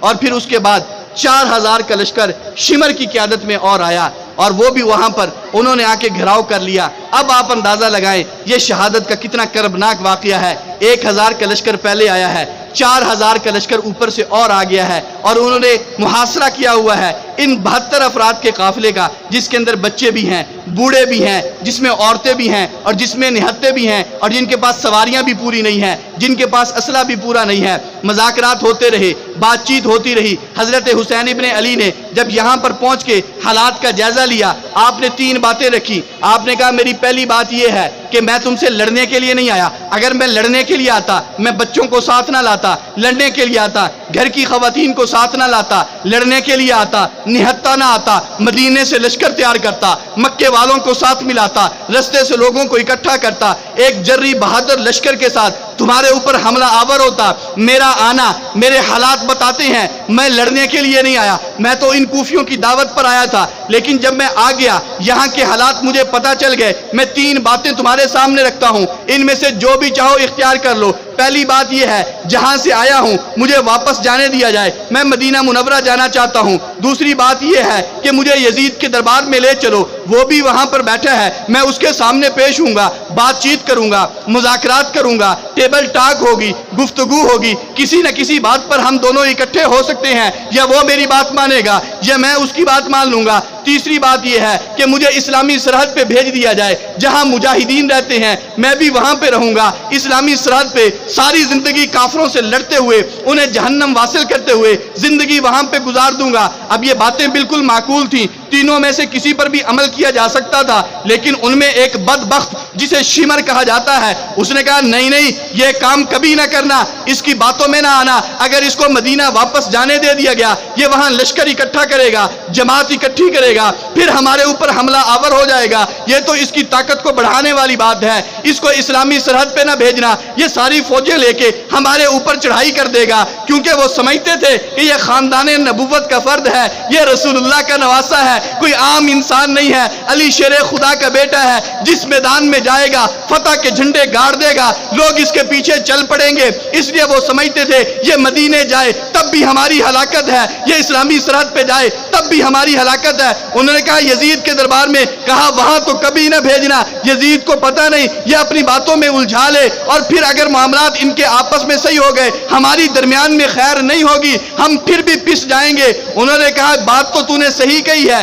ابن زیاد نے کہا بس ٹھیک ہے، ہم اس کی کوئی بات ماننے کے لیے تیار نہیں، نہ مدینہ بھیجیں گے، نہ اسلامی سرحد پہ بھیجیں گے، نہ یزید ملاقات کروائیں گے، بس اس کو اسی میدان میں روک کے رکھو۔ 3 دن تک نواسہ رسول کو روکا گیا، اور روکنے کے بعد ان کا پانی بند کر دیا گیا، کھانے پینے کی اشیاء بند کر دی گئی، ملاقات پہ پابندی لگا دی گئی، چاروں طرف سے محاصرہ کر لیا گیا۔ 9 محرم کا دن آتا ہے، ایک روایت کے مطابق جمعرات کا دن ہے، دوسری روایت کے مطابق جمعے کا دن ہے، 9 محرم کی تاریخ ہے، عصر کی نماز کا وقت ہے۔ حضرت حسین ابن علی خیمے سے باہر نکلتے ہیں، ارد گرد کے خیموں کو دیکھتے ہیں، سامنے دشمن کے لشکروں کو دیکھتے ہیں، پھر تھک ہار کے اپنے خیمے کے ساتھ ٹیک لگا کے بیٹھ جاتے ہیں، اپنی تلوار اپنے پہلو میں رکھی ہوئی ہے اور یوں ٹیک لگا کے بیٹھے ہیں۔ جیسے ہی آپ نے ٹیک لگائی آپ کو اونگ آ گئی، نیند آ گئی، تھوڑی دیر کے بعد آنکھ کھلتی ہے اور فوراً آپ پڑھتے ہیں سب کو اکٹھا کرو، سب کو جمع کرو۔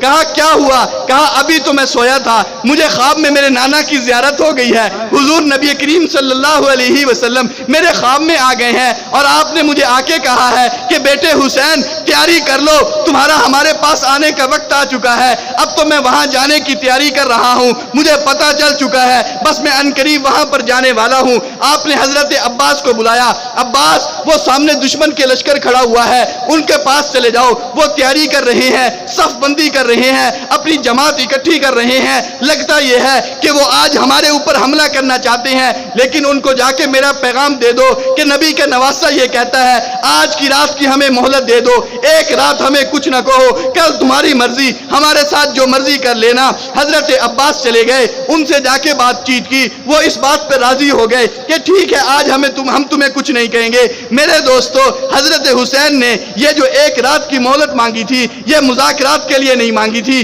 یہ بات چیت کے لیے نہیں مانگی تھی، یہ معافی مانگنے کے لیے نہیں مانگی تھی، بلکہ آپ نے تو اس لیے یہ رات مانگی تھی، آپ نے اپنے ساتھیوں میں اعلان کر دیا، اپنے دوستوں میں اعلان کر دیا کہ ایک رات کی مہلت ہے، آخری رات ہے، کل سورج نکلے گا، ہم اپنے رب کے حضور پیش ہونے والے ہیں، آج کی رات خوب عبادت کرو، خوب رو دھو لو، اپنے رب کو منا لو، اس کو راضی کر لو۔ ہم اس کے پاس اس حال میں جانا چاہتے ہیں کہ ہمارا رب ہمارے ساتھ رضا کا اعلان کر رہا ہو، اللہ کی عبادت کے لیے، نوافل پڑھنے کے لیے، اللہ کو منانے کے لیے، راضی کرنے کے لیے، آہوزاری کرنے کے لیے آپ نے یہ ایک رات کی مہلت مانگی، آپ کو یہ رات کی مہلت مل گئی۔ حضرت زینب اپنے خیمے سے باہر نکلتی ہیں، جب انہوں نے یہ بات سنی ان کی آنکھوں میں آنسو آ گئے، رونا شروع کر دیا۔ حضرت حسین کہنے لگے بیٹی صبر کر، اس پہ صبر کرنے میں اجر ہے، تم پریشان کیوں ہوتی ہو؟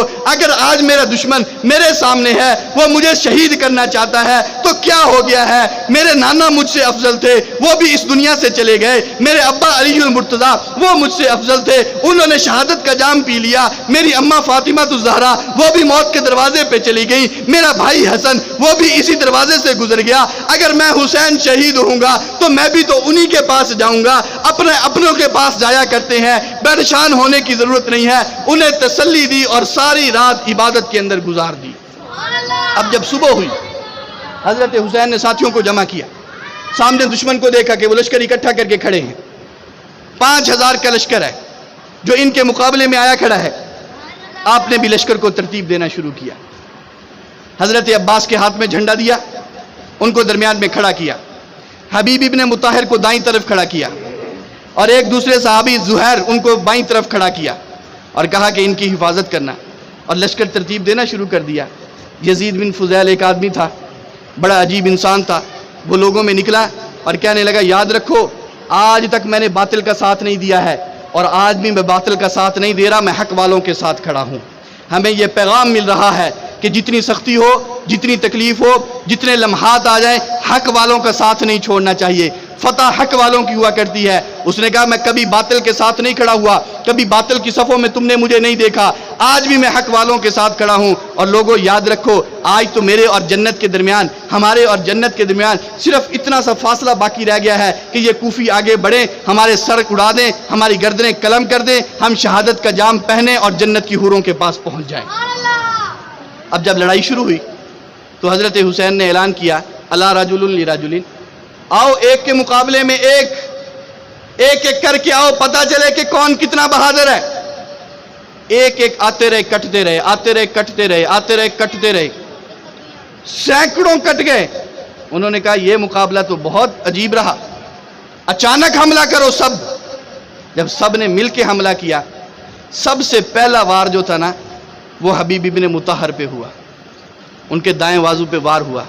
اور جب وہ گرنے لگے نا تو گرتے گرتے انہوں نے ساتھ جو ساتھی کھڑا تھا اس کو مخاطب کر کے کہا کہ میں تو جا رہا ہوں، لیکن یاد رکھنا کہ حضرت حسین کی طرف اشارہ کر کے کہا کہ یاد رکھنا تمہاری موت سے پہلے اس کی موت نہیں آنی چاہیے، اپنی جان لگا دینا لیکن اس کو موت تمہارے بعد آنی چاہیے، ہر طرح سے اس کی حفاظت کرنا۔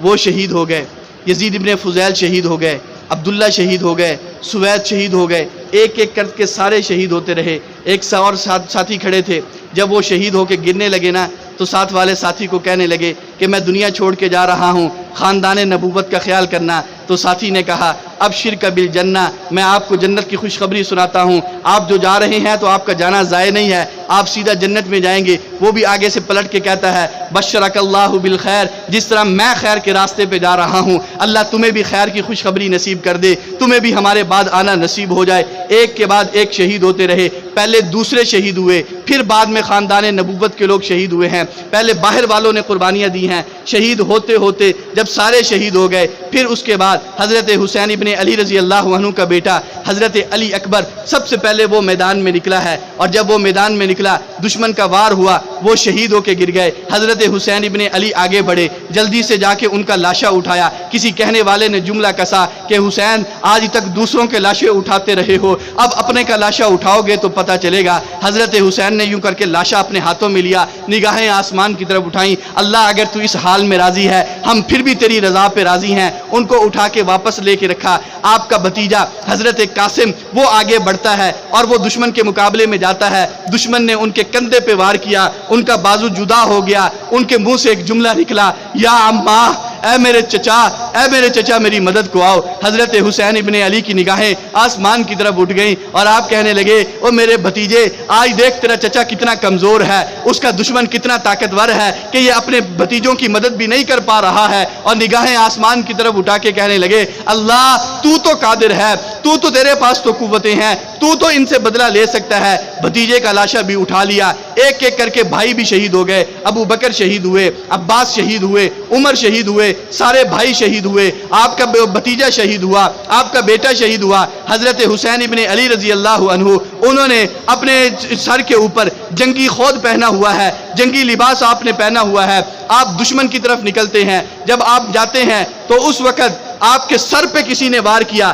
تلوار کا ایسا وار تھا کہ خود کو چیرتے ہوئے آپ کے سر مبارک تک وہ وار پہنچ گیا، آپ کے سر سے خون بہنا شروع ہو گیا۔ آپ واپس پلٹتے ہیں، اپنے خیمے کے پاس آتے ہیں، اپنا خود اتار کے رکھتے ہیں اور سر پہ پگڑی باندھ لیتے ہیں، اور حضرت حسین یوں بیٹھے ہوئے ہیں، اور اسی انداز میں آپ کو اپنا چھوٹا بچہ حضرت عبداللہ 6 ماہ کے بیٹے ہیں وہ یاد آ جاتے ہیں۔ آپ ان کو خیمے سے بلواتے ہیں اور اپنی گود میں بٹھاتے ہیں اور بٹھا کے ان سے پیار کرنے لگتے ہیں۔ آخری باتیں ہو رہی ہیں کہ میں انقریب شہید ہونے والا ہوں، اپنے بیٹے کو آنکھنی نگاہوں سے دیکھ لوں، اتنے میں دشمن کی طرف سے ایک تیر آتا ہے، حضرت عبداللہ کی ٹھوڑی میں لگتا ہے اور ان کی گردن میں لگتے ہوئے وہ ان کی گردن سے پار ہو جاتا ہے، خون کا فوارہ نکلتا ہے۔ حضرت حسین ابن علی اپنے بچے کو سائیڈ پہ رکھتے ہیں، اس کے خون کو یہ چلو میں لیتے ہیں، آسمان کی طرف اٹھا کے کہتے ہیں اللہ تو اس بات پر گواہ ہو جا، میں نے اپنے بڑے بھی شہید کروا لیے، اپنے چھوٹے بھی تیرے دین کے لیے قربان کر دیے ہیں۔ اتنے میں ایک چھوٹا سا اور بچہ ہے، 5-6 سال اس کی عمر ہے، وہ خیمے سے باہر نکلتا ہے، دشمن کو اس پر بھی رحم نہیں آیا، اسے بھی شہید کر دیا گیا ہے۔ حضرت حسین ابن علی زخموں سے چور چور ہیں، بالکل تھکے ہوئے ہیں، اب آخری لمحات ہے، 3 دن کے پیاسے ہیں، پانی نہیں پیا ہوا، جسم تھکا ہوا تھا، زخمی تھے، پیاس کی شدت تھی۔ آپ نے کہا اور کچھ نہیں، چلو ہمت کر کے دریا تک پہنچتا ہوں، وہاں جا کے چند گھونٹ پانی کے تو پی لوں۔ حضرت حسین ابن علی دشمن کے مجمع کو چیرتے ہوئے، ان کی صفوں کو چیرتے ہوئے، 200 آدمی ان کے سامنے ہوتے تھے، لیکن یہ ان کی صفوں کو چیرتے ہوئے جری اور بہادری کی طرح آپ دریا تک پہنچ گئے۔ چلو پہ پانی بھرنا چاہتے تھے کہ ایک آدمی جس کا نام مالک بن سنان تھا، اس نے تیر مارا جو آپ کی ٹھوڑی میں لگا، خون کا فوارہ نکل آیا اور آپ کی ساری داڑھی مبارک جو تھی وہ خون سے رنگین ہو گئی۔ آپ کا پانی پینا بھی ان کو گوارا نہیں تھا، انہی قدموں میں واپس پلٹے اور واپس آ گئے۔ جس وقت آپ واپس آئے، پھر آپ کی نگاہیں آسمان کی طرف اٹھ گئیں۔ آپ نے کہا اللہ ان میں سے کسی کو نہ چھوڑنا، ایک ایک سے انتقام لے لینا۔ وہ مالک بن بشیر جس نے آپ کو تیر مارا تھا اور آپ کو چھوڑی کو زخمی کیا تھا، کہتے ہیں اسی میدان کے اندر اس کی یہ حالت ہو گئی کہ تھوڑی دیر کے بعد وہ کہتا ہے العطش العطش، لوگوں مجھے پانی پلاؤ، میں پیاس سے مر رہا ہوں، مجھے پانی پلاؤ، مجھے بڑی پیاس لگی ہے۔ لوگوں نے پانی دیا، وہ کہتا ہے میری پیاس نہیں بجھی، ٹھنڈا کر کے دیا، کہا میری پیاس نہیں بجھی۔ لوگوں نے دودھ دیا، اس نے پیا، کہا میری پیاس نہیں بجھی۔ پیتا گیا حتیٰ کہ پیٹ پھٹ گیا اور اسی جگہ پر وہ جہنم رسید ہو گیا۔ ایک ایک کر کے سارے شہید ہوتے گئے، آخر میں حضرت حسین ابن علی بچے اور دشمن نے آپ پہ وار کیے، اتنے وار کیے کہ جس وقت آپ شہید ہو کے گرے ہیں، بعد میں دیکھنے والوں نے دیکھا آپ کے جسم کے اوپر 33 زخم نیزے کے لگے ہوئے تھے اور 34 زخم تلوار کے لگے ہوئے تھے۔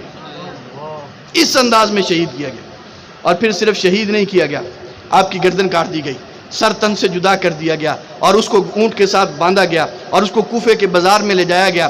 جب آپ کوفے کے اندر پہنچے، ابن زیاد کی دربار میں آپ کا سر پہنچا اور وہاں پر اس کو رکھ دیا گیا۔ ابن زیاد دیکھتا ہے، پہلے تو بڑے تعجب سے کہتا ہے کہ بڑا حسین چہرہ ہے، بڑا خوبصورت چہرہ ہے، بڑا نورانی چہرہ ہے، آج تک میں نے ایسا چہرہ نہیں دیکھا ہے، اتنا حسن میں نے آج تک نہیں دیکھا ہے۔ میرے دوستو، شہادت کے بعد اتنا حسن ہے، زخمی ہونے کے بعد اتنا حسن ہے، جب شباب کا عالم ہوگا، جوانی کا عالم ہوگا، اس وقت حضرت حسین کا حسن کتنا ہوگا۔ تعجب سے کہتا ہے کہ میں نے ایسا حسین چہرہ نہیں دیکھا۔ پھر اس نے تحقیر انگیز لہجے کے اندر تحقیر کے ساتھ، بڑی حکارت کے ساتھ، اس کے ہاتھ میں ایک چھڑی تھی، اس نے وہ چھڑی اٹھائی اور حضرت حسین ابن علی کے ہونٹوں پہ اس چھڑی کو مارنا شروع کر دیا۔ صحابی رسول وہاں پہ بیٹھے ہوئے تھے، انہوں نے کہا ظالم کیا کر رہا ہے، ان ہونٹوں سے چھڑی کو اٹھا، میں نے یہاں نبوت کو بوسے لیتے ہوئے دیکھا ہے، جن کو تو آج چھڑی لگا رہا ہے، نبوت یہاں پہ بوسے لیا کرتی تھی۔ حضرت حسین کا سر وہاں سے پھر کوفے سے شام میں پہنچایا گیا،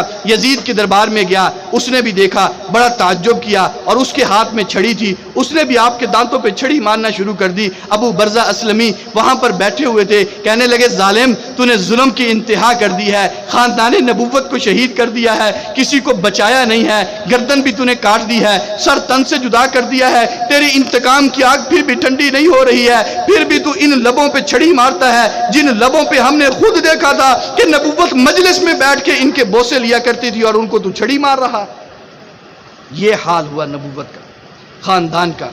اور پھر صرف شہید نہیں کیا گیا، 10 گھوڑے ان شہداء کی لاشوں پہ دوڑائے گئے، 10 گھوڑے مرنے کے بعد بھی نہیں چھوڑا گیا۔ ایک دن تک لاشیں بے گور و کفن پڑے رہے، اور ایک کتاب کے اندر لکھا ہے کہ 3 دن تک یہ حال رہا۔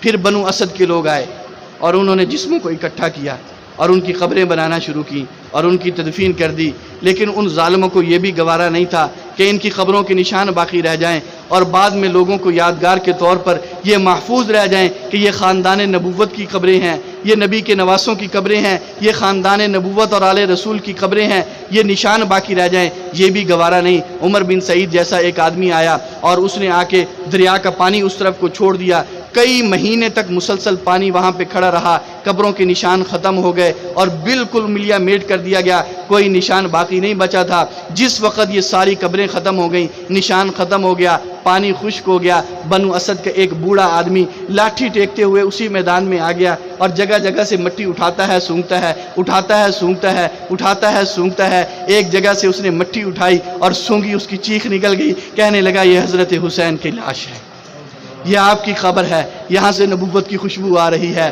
جو خوشبو آیا کرتی تھی، جس کو حضور سونگا کرتے تھے، جس کے بارے میں حضور کہتے تھے ہما ریحانتا یا من الدنیا والآخرہ، کہ یہ دونوں میری دنیا اور آخرت کے پھول ہیں، یہ دونوں میری جنت کے پھول ہیں، جب میں ان کو سونگتا ہوں مجھے جنت کی خوشبو آتی ہے۔ اس مٹی سے وہ خوشبو آ رہی تھی، اس نے مٹی سے پہچان لیا کہ یہ نواسہ رسول کی قبر ہے۔ اتنا ظلم جو ہے یہ ان کے ساتھ کیا گیا اور اتنی دردناک واقعات جو تھے اس کو رقم کیا گیا، لیکن یاد رکھیے یہ صرف ایک واقعہ نہیں ہے، یہ ایک داستان نہیں ہے، یہ ایک قصہ نہیں ہے، یہ ایک کہانی نہیں ہے کہ محرم کا مہینہ آئے ہم یاد کریں، سنیں، سنائیں اور اس کے بعد بھول جائیں۔ یہ ایک پیغام ہے، یہ ایک تاریخ ہے، یہ ایک نظریہ ہے، یہ عقیدہ ہے، یہ ہمارے ایمان کی بنیاد ہے اور قیامت تک آنے والے مسلمانوں کے لیے اسوہ حسنہ ہے، مشعل راہ ہے۔ ایک راستہ متعین ہونے کے لیے ایک بہت بڑی فکر اور سوچ کا نام حسینیت ہے۔ حسین ایک فرد کا نام نہیں ہے، حسین جماعت کا نام نہیں ہے، حسین ایک لشکر کا نام نہیں ہے، حسینیت اب ایک سوچ کا نام بن چکا ہے، ایک فکر کا نام بن چکا ہے، ایک نظریے کا نام حسینیت بن چکا ہے، ایک عقیدے کا نام حسینیت ہے کہ جہاں باطل مقابلے میں آ جائے، جہاں گمراہی مقابلے میں آ جائے، جہاں کفر مقابلے میں آ جائے، جہاں شرک مقابلے میں آ جائے، وہاں اس کے سامنے ڈٹ جانا، یہی حسینیت کا پیغام ہے۔ بچے قربان کر دینا یہی حضرت حسین کی تاریخ ہے، نوجوان شہید کروا دینا یہی حسینیت کی تاریخ ہے، بچے چھوٹے بچے دودھ پیتوں کو شہید کروا دینا یہی حضرت حسین کا اسوہ حسنہ ہے۔ اپنی جان قربان کر دینا، اپنے بچے قربان کر دینا، اپنے بھتیجے قربان کر دینا، اپنا خاندان قربان کر دینا، اپنا مال جائیداد قربان کر دینا، یہ حضرت حسین کا اسوہ حسنہ ہے۔ مدینے سے لے کر مکے تک، مکے سے لے کر کربلا کے ریگزاروں تک، ایک ایک دن اور ایک ایک بات ہمیں اس بات کی طرف متوجہ کر رہی ہے کہ جہاں بات دین کی آ جائے، شریعت کی آ جائے، حق کے لیے مر مٹنے کی آ جائے تو وہاں مدینہ چھوڑنا پڑ جائے۔ اسوہ حسینی یہ ہے، مدینہ قربان کر دو دین کے لیے، مسجد نبوی چھوڑنی پڑے چھوڑ دو لیکن دین پہ آنچ نہ آنے دو، حضور کا پڑوس چھوڑنا پڑے چھوڑ دو لیکن نبی کی شریعت پہ آنچ نہ آنے دو، مکہ چھوڑنا پڑے چھوڑ دو، حضور کے دین پر آنچ نہیں آنی چاہیے، طواف چھوڑنا پڑے، بیت اللہ چھوڑنا پڑے، زمزم چھوڑنا پڑے، صفا مروہ چھوڑنا پڑے، مینا عرفات مزدلفہ کی وادیاں چھوڑنی پڑے، مقام ابراہیم چھوڑنا پڑے، حضرت ابراہیم، حضرت اسماعیل، حضرت حاجرہ کی یادگاریں چھوڑنی پڑے، سب کچھ قربان کرنا پڑے، کر دو لیکن دین پر آنچ نہ آئے۔ یہ حضرت حسین کی تاریخ کا سب سے بڑا سبق ہے اور جن لوگوں نے اس سبق کو یاد رکھا وہ ہمیشہ سربلند رہے ہیں، وہ ہمیشہ کامیاب رہے ہیں، وہ ہمیشہ کامران رہے ہیں۔ باطل کے سامنے جس نے جھکنا نہیں سیکھا ہے کامیابی انہی کا مقدر بنا کرتی ہے۔ آپ دیکھ لیجئے ہمارا ہمسایہ ملک افغانستان ہے، زندہ مثال ہے۔ اللہ کی قسم اللہ نے ہمیں اس دور کے اندر گئے گزرے دور میں جو جہالت کا دور، گمراہی کا دور، دین بیزاری کا دور ہے، اللہ نے ان گناہگار آنکھوں کو مجھے اور آپ کو یہ منظر دکھا دیا ہے۔ ہم نے تو کتابوں میں کیسر و کسریٰ کے ہلاک ہونے کے قصے پڑھے تھے، ان کے برباد ہونے کے قصے پڑھے تھے، صحابہ کے واقعات پڑھے تھے، ان کی ایمان کی داستانیں پڑھی تھیں، ان کی جرت اور بہادری کے چرچے پڑھے تھے کہ کس طرح 60 ہزار کے مقابلے میں 6 ہزار آدمی کھڑے ہوتے تھے اور حق کا نام لے کے کھڑے ہوتے تھے، ان کی تختوں کے پشتے لگا دیا کرتے تھے۔ اللہ نے دنیا کے اندر دکھا دیا ہے کہ جب امارت اسلامی افغانستان کے اندر چند مسلمان کھڑے ہوئے ہیں، اللہ کا نام لے کے کھڑے ہوئے، اللہ کے سہارے پہ کھڑے ہوئے، اسوہ حسینی کو زندہ کرنے کے لیے کھڑے ہوئے، مال نہیں ہے، جائیداد نہیں ہے، اسلحہ نہیں ہے، منظم فوجیں نہیں ہیں، لشکر نہیں ہے، دنیا کی سپر پاوریں نہیں ہیں، کوئی ایٹمی ہتھیار نہیں ہے، جدید اسلحہ نہیں ہے، صرف اور صرف پتھر لے کے کھڑے ہو گئے، سوکھی روٹیاں لے کے کھڑے ہو گئے، چند نوالے لے کے کھڑے ہو گئے، لیکن دنیا کی سپر پاور کے مقابلے میں کھڑے ہوئے، امریکہ کے مقابلے میں کھڑے ہوئے، نیٹو کے مقابلے میں کھڑے ہوئے، دنیا کی 60 ملکوں کی فوجوں کے مقابلے میں کھڑے ہوئے، ان کے اسلحے کے مقابلے میں کھڑے ہوئے، ان کے ایٹم کے مقابلے میں کھڑے ہوئے۔ 20 سال کے بعد اللہ نے مجھے اور آپ کو ہمارے ایمان کی تقویت کے لیے، ہمارے عقیدے کی تقویت کے لیے، ہمارے نظریے کی تقویت کے لیے، جب ہم کمزور پڑ چکے تھے، جب ہم دبے ہوئے تھے، جب ہم پسے ہوئے تھے، جب ہم یہ سمجھتے تھے کہ کچھ نہیں ہو سکتا ہے، باطل غالب آ گیا ہے، کفر غالب آ گیا ہے، اسلام مغلوب ہو گیا ہے، مسلمان شکست کھا گیا ہے، اللہ نے ان نہتوں کے ذریعے سے باطل کو شکست دے کے پوری دنیا کو دکھا دیا ہے کہ اسلام غالب ہونے کے لیے آیا ہے، مغلوب ہونے کے لیے نہیں آیا ہے۔ اسوہ حسینی کی تاریخ اگر دہرائی گئی ہے تو وہ کربلا، یہ افغانستان کے پہاڑوں پہ دہرائی گئی ہے، کابل کے پہاڑوں میں دہرائی گئی ہے۔ میرے دوستو، یہ ایمان اور عقیدے کی بات ہے، یہ نظریے اور عقیدے کی بات ہے۔ یہ محرم کا مہینہ ہمیں یہی پیغام دیتا ہے کہ ہمارا ایمان مضبوط ہونا چاہیے، جرت اور بہادری ہونی چاہیے، اللہ کی مدد پر اعتماد اور بھروسہ ہونا چاہیے۔ مسلمان کی نظر اسباب پر نہیں ہے، مسلمان کی نظر وسائل پر نہیں ہے، مسلمان کی نظر ٹیکنالوجی پر نہیں ہے، مسلمان کی نظر جدید ہتھیاروں پر نہیں ہے۔ مسلمان کی نظر اگر ہے تو وہ صرف اور صرف اللہ اکبر کی طاقت پر ہے۔ یہ اللہ اکبر پہلے دور میں موجود تھا، کیسر و کسرا کو فتح کیا تھا، آج کے دور میں یہ اللہ اکبر موجود تھا، روس کو بھی فتح کیا ہے اور امریکہ جیسے ملکوں کو بھی عبرتناک شکست دی ہے۔ یہ ایمان کی بات ہے، ہمیں اپنے ایمان کو مضبوط کرنا چاہیے اور اس کے لیے ہمیں کوشش کرنی چاہیے۔ اور ایمان کی مضبوطی کے لیے سب سے اہم چیز وہ ہماری یہ مسجدیں ہیں، یہ ہمارے مدارس ہیں، وہ دینی مراکز ہیں، یہ گلشن ہیں جو آج آباد ہیں، اور یہ صرف اور صرف ایمان کی محنت کے لیے آباد ہے۔ آپ کہیں بھی چلے جائیں، دنیا کے کسی خطے میں چلے جائیں، اگر ایمان کا سبق ملے گا تو مسجد سے ملے گا، مدرسے سے ملے گا، تبلیغی جماعت سے ملے گا، مرکز سے ملے گا۔ ایمان کی بات یہاں پر ہو رہی ہے اور یہی ہماری دنیا اور آخرت کی کامیابی کی ضمانت ہے۔ ان مدرسوں سے، مساجد سے، ان نیک لوگوں کے ساتھ جڑنا اور ان کے ساتھ اپنے آپ کو شامل کرنا، یہ ہماری کامیابی کی ضمانت ہے۔ اللہ تبارک و تعالی ہم سب کو سمجھنے کی، اعمال صالحہ کی توفیق نصیب فرما دیں۔ وآخر دعوانا ان الحمدللہ رب العالمین۔ آپ دعا۔ اللہم صلی علی سیدنا و مولانا محمد وبارک وسلم۔ ربنا آتنا فی الدنیا حسنہ وفی الآخرۃ حسنہ وقنا عذاب النار۔ ربنا ظلمنا انفسنا وإن لم تغفر لنا وترحمنا لنکونن من الخاسرین۔ رب ارحمہما کما ربیانی صغیرا، رب ارحمہما وانت خیر الراحمین۔ یا ارحم الراحمین، اس جمع ہونے، بیٹھنے، سننے سنانے کو اپنی بارگاہ میں قبول فرما۔ یا اللہ ہمارے لیے ایمان کی مضبوطی کا ذریعہ بنا، عقیدے ایمان کی مضبوطی کا ذریعہ بنا۔ یا اللہ ہمارے ایمان اسلام کو دائم اور قائم فرما، جاری اور ساری فرما۔ یا ارحم الراحمین، جتنے حضرات شریک ہوئے ان کا آنا قبول فرما، ان کی جو حاجات ہیں، ضروریات ہیں، اپنی رحمت سے پوری فرما۔ یا اللہ جو بیمار ہیں سب کو صحت نصیب فرما۔ یا اللہ اس مسجد کو، مدرسے کو، مرکز کو اور جتنی شاخیں یہاں پر کام کر رہی ہیں، اس گاؤں میں، چک میں جتنے بھی ادارے کام کر رہے ہیں، اللہ اس کو ہمیشہ کے لیے آباد فرما۔ یا اللہ نمازیوں سے آباد فرما، قرآن و سنت کی تعلیمات سے آباد فرما، شریعت کے نور سے آباد فرما۔ یا اللہ ان آبادیوں کے لیے ہمیں سبب کے طور پر قبول فرما۔ یا اللہ تو بے نیاز ہے، تو چاہے تو پرندوں سے بھی کام لے لیتا ہے، ابابیلوں سے کام لے لیتا ہے، چیونٹیوں سے کام لے لیتا ہے۔ یا اللہ ہم تیرے بندے ہیں، تیرے سامنے تیرے گھر میں ہاتھ پھیلا کے بیٹھے ہیں۔ یا اللہ ہمیں اپنے دین کی خدمت کے لیے قبول فرما۔ ربنا تقبل منا انک انت السمیع العلیم وتب علینا انک انت التواب الرحیم۔ صلی اللہ تعالی علی خیر خلقی محمد وآلہ وصحبہ اجمعین برحمتہ۔